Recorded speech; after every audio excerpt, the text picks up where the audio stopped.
La fois précédente, nous disions que très souvent, ces femmes-là, qui se laissent marcher dessus, c'est soit des femmes qui ont vécu ça chez leurs parents, dans leur famille, soit des femmes qui ont une très piètre image d'elles-mêmes.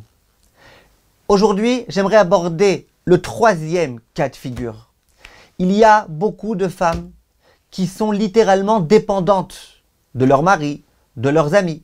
Il y a même des femmes où ça devient une addiction à la dépendance.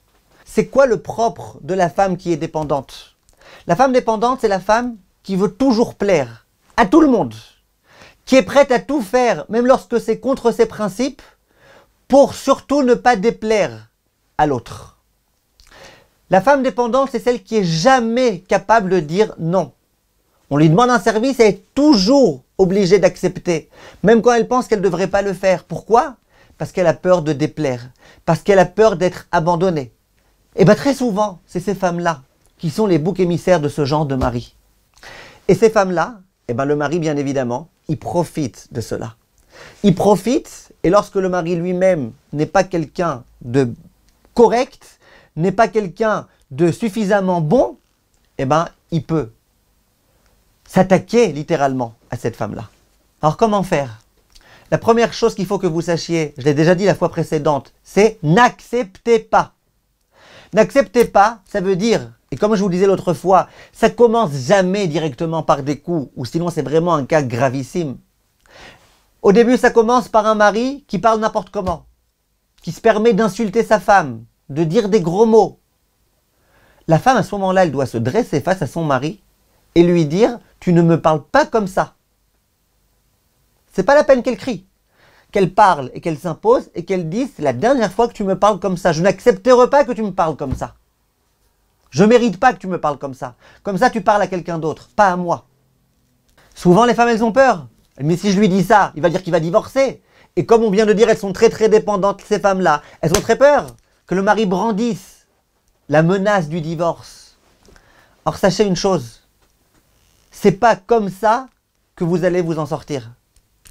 Votre mari, au contraire, il apprendra à vous honorer. S'il voit que vous n'êtes pas une serpillière, mais que vous êtes une femme qui sait ce qu'elle veut, qui a des principes, c'est là qu'il arrivera à vous honorer. Et à vrai dire, quelquefois, il vaut mieux divorcer que vivre dans ce genre de situation. Il y a d'autres femmes qui vont dire, ouais, mais pour les enfants, les pauvres, les enfants. Je suis désolé. Je suis désolé. D'abord, tu ne dois pas toi mourir pour le bien de tes enfants. Et aujourd'hui, vous voyez combien ces cas-là, ils mènent littéralement à la mort. En dehors de ça, je me mets à la place des enfants. Est-ce que les enfants, ils préfèrent que les parents soient séparés, mais qu'au moins, il y ait du respect, qu'au moins, il n'y ait pas des hurlements traumatisants pour les enfants, qu'il n'y ait pas des coups traumatisants pour les enfants? Ou est-ce que non? Ou est-ce que on préfère être ensemble, coûte que coûte, et les enfants ensuite, ils sont traumatisés? Donc n'ayez pas peur en vous imposant que votre mari dise « Ouais, mais alors c'est comme ça, je vais divorcer ». Maintenant, lorsque ça commence à se produire une chose pareille, que le mari ose lever la main sur sa femme, la femme, elle doit faire en sorte de dire à son mari « C'est la dernière fois que ça s'est produit ». Et elle doit mettre en œuvre tout ce qu'elle peut. Si elle sait que son mari, il a un rave, et qu'il écoutera ce que son rave lui dira, immédiatement qu'elle appelle son rave. Qu'elle appelle son rave pour lui dire « Regardez ce qui s'est passé, c'est la dernière fois que ça se passe, moi j'accepterai pas ». Dans ce cas-là, il n'y a aucun problème de dire à son mari « La prochaine fois, j'appelle la police ». Au moins de le menacer d'appeler la police. Tu peux aussi dire à ton mari « La prochaine fois, je m'en vais, je vais chez mes parents, je m'en vais, je me réfugie. Je ne vais pas mettre ma vie en danger, j'accepterai pas ce genre de choses ». Et si vraiment la femme se sent en danger, parce qu'il y a des maris qui vraiment sont dangereux quand ils se mettent en colère, ils sont tellement impulsifs, tellement nerveux, tellement coléreux, que là, qu'elle appelle la police immédiatement.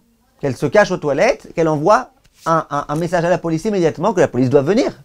Parce qu'elle est véritablement en danger. Que faire si malgré tout ça se réitère? Eh bien là, vous devez insister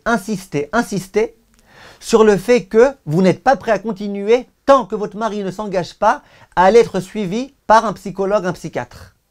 J'ai eu des élèves dans ce cas-là, je les ai envoyés chez des psychiatres, très rapidement les problèmes étaient résolus. Mais en tous les cas, ne renonce pas à ça. Et même s'il te promet, ouais j'arrêterai, tu vois bien, ça fait déjà 2 fois, 3 fois qu'il promet et qu'il continue.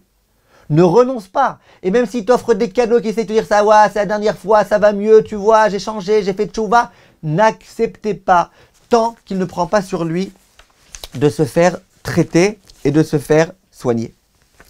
Si vraiment il n'y a pas le choix, et que malgré toutes ces choses-là, ça ne marche pas, ou qu'il refuse de se faire soigner, et bien là, il faut véritablement que vous appeliez un rave, pas n'importe quel rave, vraiment un grand Talmid Chacham, que vous lui demandiez conseil. Il y a des cas dans lesquels, malheureusement, on doit divorcer. Moi, il y a une élève, par exemple, je me rappelle, elle était mariée avec un fou furieux, elle était vraiment en danger quand il rentrait dans ses rages. Je l'ai convaincu de divorcer. Et qu'est-ce qu'il s'est avéré? C'est que le Rav Steinman, ça faisait déjà 12 ans qu'il lui avait dit qu'il était obligé de divorcer. On avait tellement peur de l'inconnu, tellement peur de ce qui va se passer. Ok, je suis avec un fou, mais au moins je suis marié. Qu'est-ce qui va se passer quand je ne serai pas marié? Que moi, j'ai dû passer des heures et des heures et des heures et des heures à la convaincre de divorcer. Au bout de quelques mois, Baruch Hashem, elle s'est remariée et était heureuse. Donc vous voyez que c'est des choses quelquefois qu'on doit faire et où il n'y a pas d'autre choix. Ce qui est très important dans ce genre de cas aussi, c'est de s'ouvrir. Ouvrez-vous au monde. Quelquefois, ça peut être une bonne amie qui va vous permettre de comprendre d'abord que votre situation elle n'est pas normale. Ça peut être une bonne amie qui va vous permettre quelquefois de vous calmer. Ça peut être aussi une bonne amie quelquefois qui va vous accompagner jusqu'au bout dans cette démarche de forcer votre mari à aller se faire soigner, d'appeler la police ou d'aller ici et là-bas. Donc, essayez de vous ouvrir. Aujourd'hui, il y a Baruch Hashem des instituts d'aide aux femmes battues en France, en Israël. Et donc, c'est très très important. Voilà, je vous ai dit ce que j'avais à vous dire dans ces deux cours. Et s'il y a des personnes qui ont besoin d'aide, qui ont besoin d'être guidées, qui ont besoin de tout type de choses, eh ben, appelez-moi. On essaiera, Bezrat Hashem, de faire ce qu'on pourra.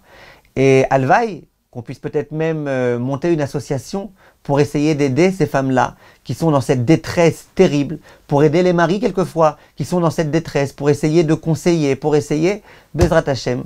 Merci de votre attention. Diffusez ce cours le plus possible.